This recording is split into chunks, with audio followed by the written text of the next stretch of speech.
नमस्कार। इस वीडियो में हम अध्याय 4 गायन शैली तथा गान प्रकारों की जानकारी के बारे में पढ़ेंगे। स्वर, ताल तथा लयबद्ध शब्दों को गीत कहते हैं। शास्त्रीय संगीत में इसके निम्न 5 प्रकार प्रचलित हैं। वैसे इस अध्याय में हम इसके 8 प्रकार पढ़ेंगे। ध्रुपद। अधिकांश विद्वानों का यह मत है कि 15वीं शताब्दी में ग्वालियर के राजा मानसिंह तोमर ने ध्रुपद की रचना की। इसकी विशेषताएं हैं: अ. गंभीर प्रकृति, ब. मर्दानी आवाज़, क. हिंदी, उर्दू एवं ब्रज भाषा की रचनाएं, ड. वीर, श्रृंगार और शांत रस प्रधानता, ई. स्थायी, अंतरा, संचारी और आभोग ऐसे 4 भाग, ई. तीव्रा, सूलताल, चौताल इत्यादि तालों में गायन, उ. तानों का उपयोग नहीं होता है, उ. दुगुन, तिगुन, चौगुन, आड़ इत्यादि लयकारी तथा बोलतान का प्रयोग किया जाता है, ए. नोम तोम द्वारा आलाप लिए जाते हैं और ए. ताल संगीत के लिए पखावज वाद्य को प्रधानता दी जाती है। धमार। जब होरी नाम के गीत को धमार ताल में गाया जाता है तब उसे धमार कहते हैं। धमार गायन में प्राय राधा कृष्ण और गोपियों अथवा व्रज की होली का वर्णन रहता है। धमार में दुगुन, तिगुन, चौगुन इत्यादि लयकारी तथा बोलतान, गमक आदि का प्रयोग होता है। धमार गायन में तानें नहीं ली जाती, लेकिन नोम तोम द्वारा आलाप की जाती है। धमार गीत के साथ पखावज वाद्य पर ताल की संगति की जाती है। ख्याल। ख्याल यह फारसी शब्द है जिसका अर्थ कल्पना है, इमेजिनेशन। राग के नियमों का पालन करते हुए अपनी कल्पना से आलाप तानों से एक ताल, त्रिताल, झुमरा, तिलवाड़ा इत्यादि ताल द्वारा ख्याल विस्तार किया जाता है। ख्याल के 2 प्रकार हैं: अ. बड़ा ख्याल जो कि विलंबित लय में गाया जाता है, और ब.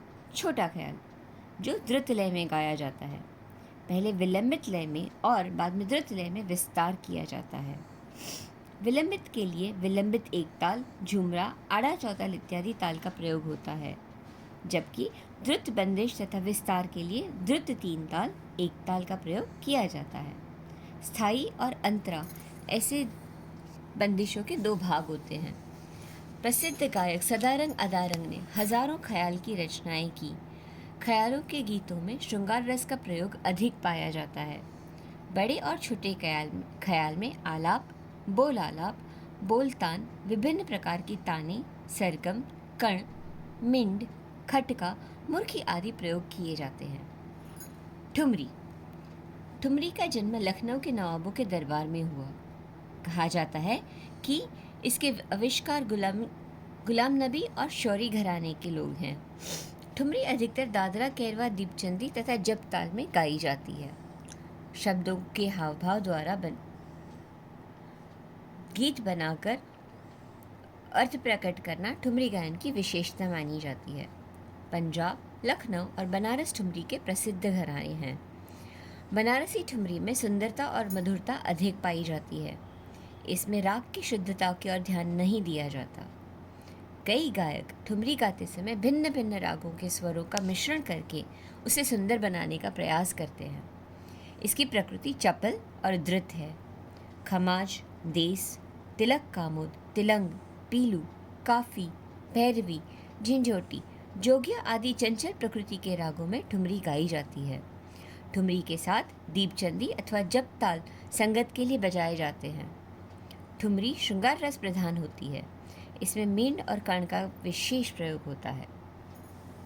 अगला है टप्पा। कहा जाता है कि मोहम्मद शाह के समय में गुलाम नबी शौरी ने टप्पा का आविष्कार किया। इस गीत के शब्द पंजाबी भाषा के होते हैं। टप्पा गान प्रकार की प्रकृति चपल होती है। यह काफ़ी, भैरवी, पीलू, देस, खमाज, झिंझोटी ऐसे रागों में गाया जाता है। टप्पा श्रृंगार रस प्रधान गीत प्रकार है। स्थायी और अंतरा टप्पा के 2 भाग होते हैं। इसमें छोटी और पेशदार तानों का अधिक प्रयोग होता है। टप्पा गाने के लिए गला काफ़ी तैयार होना चाहिए। इसमें खटका, मुर्की, कण आदि का प्रयोग प्रचुरता से होता है। टप्पे का प्रचार पंजाब प्रांत में अधिक है। यह गान प्रकार सितारखानी, फिरदौस आदि तालों में गाया जाता है। तराना। इसमें गीत के बोल ऐसे होते हैं जिनका कोई अर्थ नहीं होता, जैसे तदारे, दीन, तनोम इत्यादि। स्थाई और अंतरा ऐसे दो भाग में तराना गाया जाता है। गाते समय इसकी गति थोड़ी थोड़ी बढ़ाई जाती है। प्रायः गायक ख्याल के बाद तराना गाते हैं। सभी राग तथा ताल में तराने गाए जाते हैं। तैयारी, लयकारी और उच्चार अभ्यास यह तराना गायन के मुख्य उद्देश्य है। भजन हिंदी शब्दावली में पद, भजन या धार्मिक गीतों की रचना होती है। ईश्वर स्तुति या भगवान की लीला का वर्णन भजनों में किया जाता है।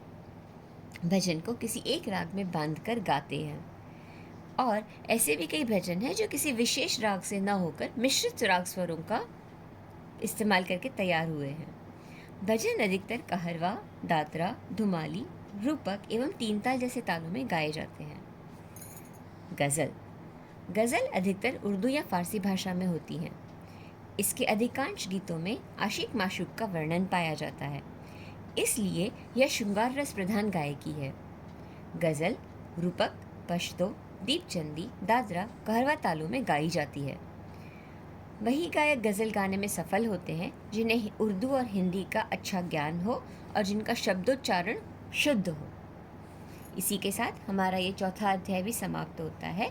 आगे हम 5वें अध्याय में जाएंगे, जहाँ पर स्वतंत्र तथा मुक्त वादन के बारे में हम पढ़ेंगे। धन्यवाद।